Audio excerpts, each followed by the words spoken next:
So the most insane thing I've ever personally seen at a wrestling show is probably WrestleMania 38 when Austin came back. For two reasons. First of all, these days when I watch wrestling shows, I'm a bit of a loser because I get to do the ups and downs. I kind of like just to watch. I don't really engage too much with my vocal cords, especially because those WrestleMania trips, I'm always close to losing my voice. But I also enjoy sort of looking at other people's reactions. Like when Roman Reigns won at 39, my favorite thing was turning around and seeing, I saw someone with a burger or something, he threw it on the floor. He was so mad. Those burgers were like $30. But when Austin came out for that Kevin Owens, whatever it was going to be, schmoz match fight, I was 8 years old again. I went totally crazy. I couldn't even control it. Then when he came out on night 2 for the surprise pop, which I think deep down in our tum-tums we knew what was coming, it just made me feel great. And it reminded me why I love wrestling.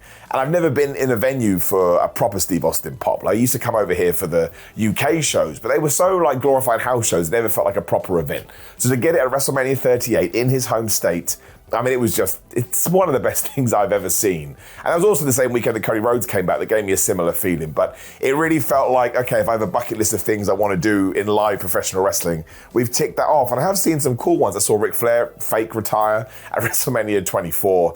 And there was some other one I was going to talk about as well that I've now totally forgotten about. But I guess the first ever All In was incredible too. And there was a moment there as well when the fans were so loud. I'd never been a part of an audience that was that electric, to use wrestling terms. And it got me all emotional because I think my fight or flight system kicked in, or my adrenaline kicked in. My body didn't know what was going on. But yeah, seeing Steve Austin do that thing with Kevin Owens, and again, I love Kevin Owens, he's one of my favorite modern day wrestlers. And then all the nonsense on night 2, especially the terrible stunner he did on Vince McMahon.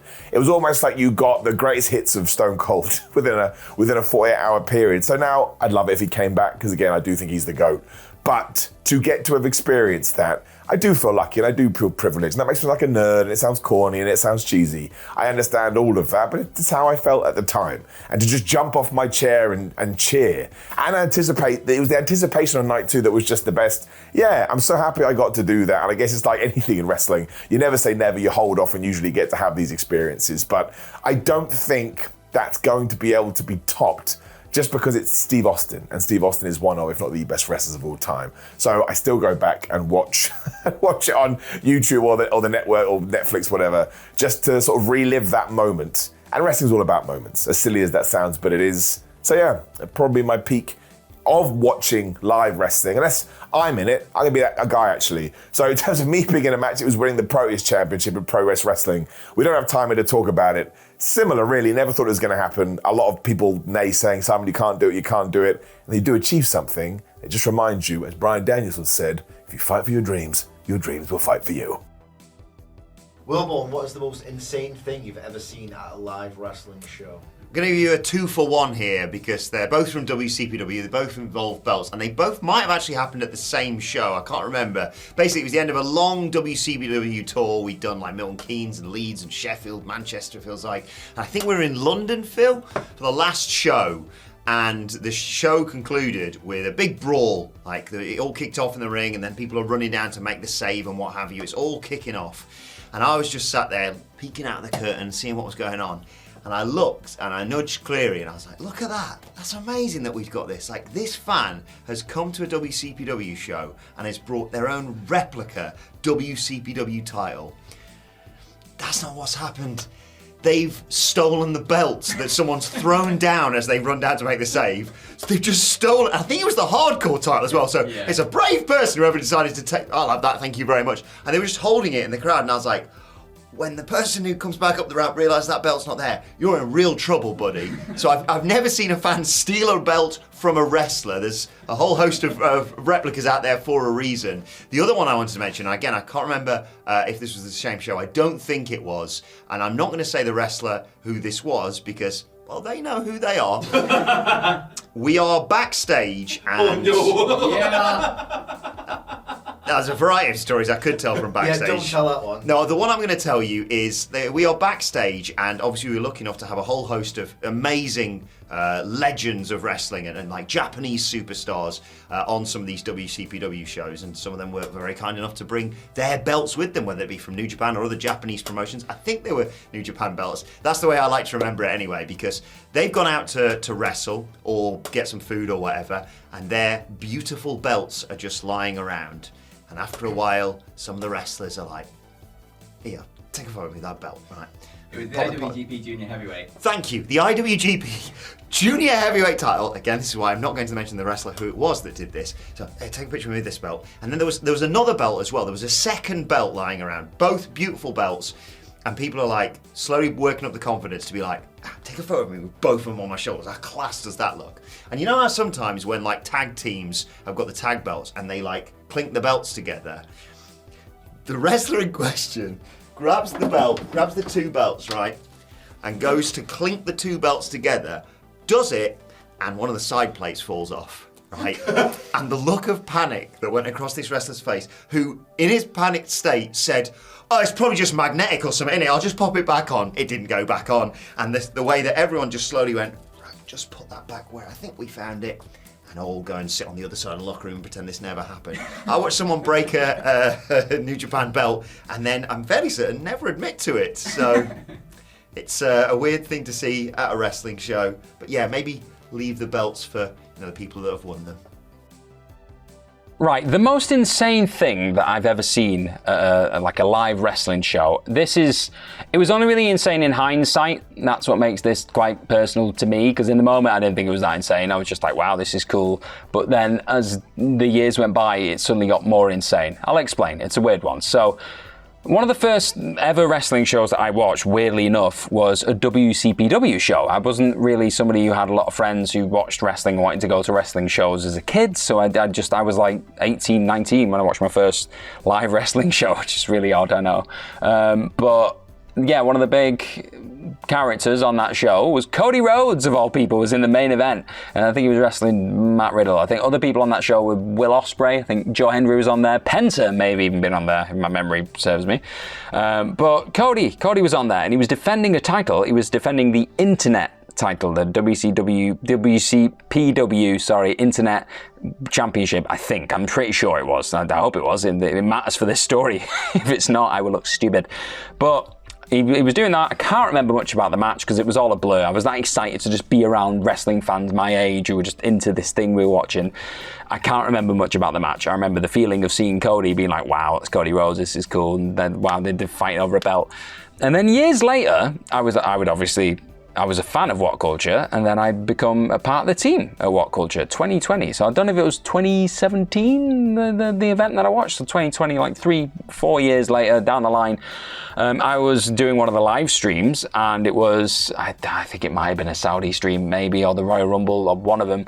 And we would do the predictions, and then the winner of the predictions would get a belt, and that belt just so happened to be the Internet title belt, I think. Again, this story's so bad if it's not that title, but I think it was.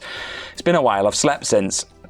But I remember in the moment, if this is true, thinking at that title, thinking, wow, this is so weird. I'm holding the title that Cody Rhodes wore in front of me years earlier, and I had no idea that my life would bring me here to WhatCulture, being paid to talk about wrestling for a living and being a fan for you guys and get to do all these videos and do all this great stuff. And it was a real full circle insane moment for me, sitting there with that title, like, wow, Cody Rhodes has held this. And this is before Cody was like finishing his story and everything. It was in AEW. That was already cool enough, but now the significance of it and what Cody kind of means to me as a wrestling fan. And we've done a Mount Rushmore video, and I'm feeling bad now that Cody's not on my Mount Rushmore, because he is a very important wrestler to me in my experience as a fan. But that is a moment for me that really sticks with me and is really insane looking back. That, yeah, that guy who sat there in Elephant and Castle, I think it was, watching wrestling, is just suddenly now gone from watching a WhatCulture pro wrestling show to being a guy who talks about wrestling for WhatCulture. So it's very insane for me looking back. Yeah, and that's all I got to say about that. Very, very emotional moment for Gareth. The wildest thing I ever saw live at a wrestling show. Well, a wolf. What do you mean a wolf? Well, you asked for wild, and I'm giving you a wild animal. Like Davey Richards? No, certainly not none of those two. This was a wolf that could actually do real damage. A shoot wolf at a wrestling show. This probably requires a little bit of context, yes. I was very privileged enough over WrestleMania 40 weekend to, as we've obviously all been privileged to attend WrestleManias here in the past working at WhatCulture, to do the kind of quintessential get everywhere, see everything WrestleMania weekend experience. That ranged from being able to visit, the religious experience of the hallowed grounds of the ECW arena, right to the Wells Fargo, where WWE has hosted WrestleManias and TV tapings, all the way to the stadium where WrestleMania itself took place. I was able to go to the caterers in Pennslander and caterers to see Bloodsport, like WWE stars backstage and Nick Khan watching Josh Barnett in a place where people get married and have their family functions. That's WrestleMania weekend distilled ultimately, but also hidden away, tucked away under a motorway where WWE were hosting their show, some sort of freeway, was a skate ramp where the incredible New Fear City hosted their annual Murder Mania events. For those that weren't aware, and I wasn't until I attended this one, they will turn up at the city where WrestleMania takes place, if they are able, and with a relatively small roster and relatively low production, and crucially, no ring, have a deathmatch show featuring any of the talents that are maybe available over WrestleMania weekend that fancy a bit of a off-kilter booking. In this case, it was at a skate park under a motorway. It was really scary walking up those half pipes to watch the show. There were several talents that I'd never seen for the first time, notably Rob who instantly became one of my favourite guys. That's Rob Shit. Yeah, Viewers at home. There he is. Casanova Valentine, an indie favourite of mine in recent years, Lindsay Snow, was there. And I want to pay special credit to Lindsay Snow because on that day, she actually resuscitated somebody that passed out. Genuinely serious thing. This is one of those indie shows. There's anything and everything happening in here. She was able to really help somebody out on the day of being a sort of trained medical professional. Shout out Lindsay Snow. But yes, back to the Wolf. A match is taking place in which you may have seen the Philadelphia mascot Gritty, who turned up and was doing flip dives off the half pipes and the like. And then you just sort of look up to the corner and you realise from the hedges, from the shrubbery surrounding the motorway, a Wolf is to check out the business. He's wanting to respect the talent and respect all those that are maybe taking bumps on grit and gravel for hot dogs, handshakes, and maybe $20, $50. I don't know what New Fear City pays, but they're doing it for the love of the game, for sure. And the Wolf was too. It kind of stood there for a bit, looked pretty scary. I don't even like dogs. I don't like shoot dogs, let alone a working dog like the Wolf. Ask Phil Chambers how I reacted when he explained to me that in Vancouver, coyotes ran the park and all you were to do was to coexist with them and shout, "Go away, coyote," if one comes near you. I did not cope well. Wasn't buzzed to see a Wolf. There was a Twitter account, which we will credit on here, that managed to get a snap picture of the Wolf in action, just respecting the business, before, scarily, he disappeared back from whence it came. I think that's worse. I think it's one thing to see the Wolf. It's quite another when the Wolf is no longer present, because then where's the Wolf, America and its animals, I love you so much, but I don't know what goes on in your undergrowths and night times because it feels like there are no rules. Anything goes. I've seen Florida alligators thanks to you, Andy Murray. Yes. I've seen coyotes walk into record shops in San Francisco, and now I've seen wolves respecting the business. Good. So this took me ages to decide because I've been very lucky enough through WhatCulture to be able to go to a lot of live wrestling. Obviously all the WCPW and Defiant Wrestling stuff. It was all of those shows, but WrestleManias and loads of other stuff all over the place. So I'm actually not going to pick any of them. I'm actually going to pick two. Well, yeah, one of them is one of them, but I'm going to pick two because one of them is super self-indulgent. So my first one, I am going to go back to WrestleMania 28. It was my first WrestleMania. And it was Daniel Bryan, 18 seconds with Sheamus, obviously, and the beginning of the Yes movement, basically, for Daniel Bryan. I have never seen people so connected to someone who was blatantly not being pushed on WWE TV. Obviously, he lost in 18 seconds in the first match of WrestleMania.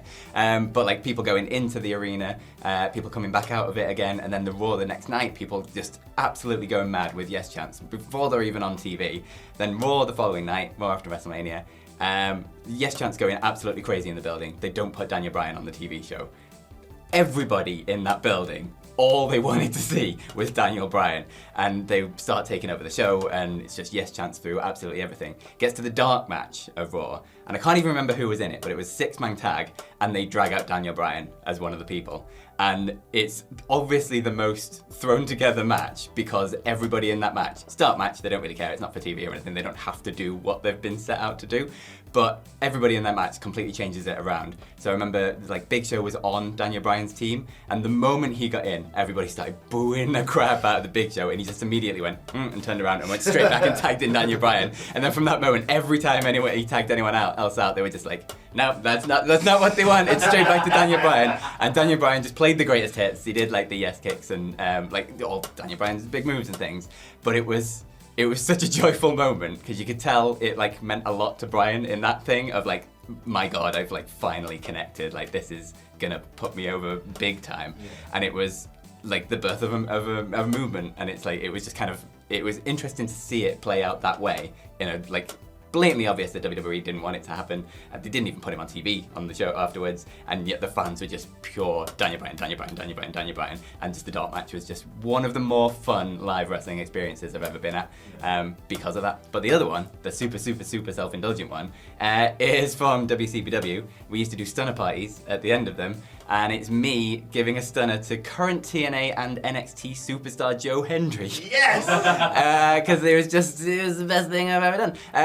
It was doing a stunner party afterwards, and everybody was coming in, everybody was stunnering Joe Hendry, and I just had Sam Driver in my earpiece because I was on ringside camera at the time. Sam Driver from shout out to Sam Driver, just yelling at me in my earpiece, Phil, get in the ring, Phil, get in the ring, Phil, get in the effing ring. I was like, okay. So I passed my camera to Prince Amin of all people. I was like, could you film this, please? And he was like, yeah, and like called in, and like Joe noticed it, and he was like, yeah, but he was all up for it, fair play to him, and I just did my best Stone Cold Steve Austin impression. For some reason I've lost the sound to the clip, but we'll put the clip above this so everyone can see it, obviously, because I just want to show off that I was stunning Joe Hendry in the middle of the ring. So that's it, that's the best thing I've ever seen at a wrestling show, it's me. So, I haven't seen a whole lot of really crazy things at my time going to wrestling shows. Usually pretty mundane, tepid affairs. I've seen an entire building full of Scottish people put their hand to their chest and shout "We the People" for Jack Swagger in Aberdeen when he was a heel at a house show. That was weird. That was bizarre. But probably the most insane thing I've seen in terms of getting worked to the extent that I was worked, and by who, is Enzo Amore and Big Cass invading the G1 Supercars at Madison Square Garden in New York City. 2019? Yeah. Me, Adam Nicholas, and Chris Thompson of WhatCulture are watching the show. We got really good seats, nice view, like panoramic all the way down the thing. And I think, was it in the Gorillas of Destiny match? I don't even remember. It was. It was. So there's about first of all, the second most insane thing I've seen is the bump that PCO takes in that match when they powerbomb him out of the ring and he just goes straight onto the floor. It's like, Chief, you're 57. What are we doing? But we're watching this match unfold and we just see this bustle in the crowd. And we're like, what's going on down there? Someone started a fight or whatever. And they get closer and closer to the ring and then they eventually get through the barricade, get past security. And the way it looked in the arena, I've never watched it back on camera, so it might be the fakest looking thing in the world.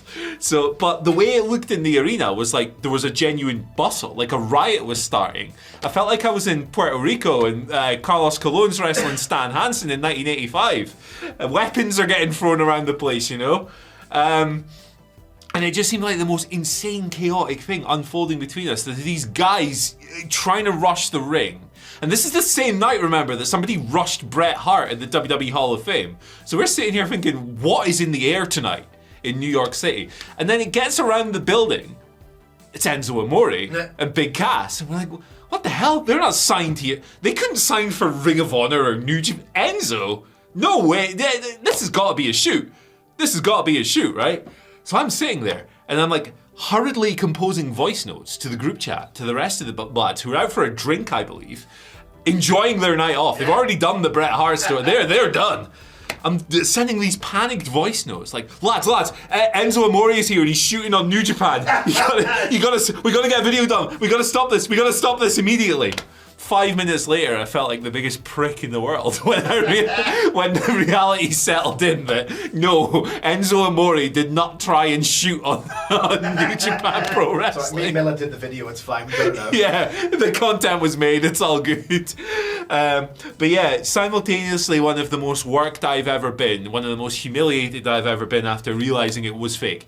But ultimately, hey, if you're above getting worked, wrestling's maybe not for you, even if it is Enzo Amore. And maybe you're a streamer and you cry when he shows up in TNA as well.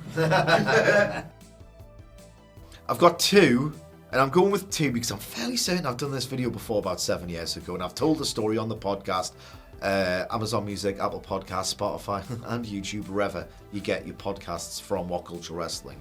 I went to WrestleMania 30 on the basis of my wife got bored of my crack 2 weeks after the wedding and thought, well, should we crack on with having a kid? And I was like, well, I thought we're having like 2 years of just, disposable income, no responsibility, and just relax. Nah, I want a child now. And I was like, we can try if you come with me to WrestleMania and I'll just do that bucket list. And she went, well, I'll get a holiday to New Orleans. I'm going to do that, obviously. So we'll go, WrestleMania 30. I go in the cheap seats, good and bad, because they're cheaper, but the people who buy the cheap seats are like more casual fans. So the person behind us keeps going, use your special! Use your special! To Triple H when he's working Bryan. I'm like intensely attached to this idea of how Daniel Bryan could actually save WWE stylistically and who they push, and this could be the change of everything, and all my dreams come true if Daniel Bryan can get this. Use your special, Triple H! Why do you even come? The Undertaker streak ends. It's the most magnificently produced thing WWE's arguably ever done. The Stages of Grief. It's wonderful. I go and take a piss because I'm just drinking Coors Light like it's going out of fashion, and the people are coming down and saying, don't have to go to the bar, Who wants a Coors Light? Yeah, I'll take one of them. So I'm raging for a piss. I go for a piss. There's a long queue snaking out, and there's this guy who's like a jock, like a Chad. He was like, he just looks like, he could hurt somebody if he wanted. A bit like a big American dude, right? He storms past the queue. I'm not lying when I say this, right? God, who gives a shit? Like, he's trying to no-sell the idea that everyone's like, did we just see that? Like, we're all in the queue, like strangers genuinely chatting with each other, trying to collectively comprehend this incredible thing you never thought we'd ever see happen. Like, did that just happen? Can you believe it? Like, people will rage with Lesnar and Vince for choosing Lesnar. God, who gives a shit? Goes into the cubicle, and I swear to God he starts crying. Swear to God he starts crying. Second one, very quickly, you were there.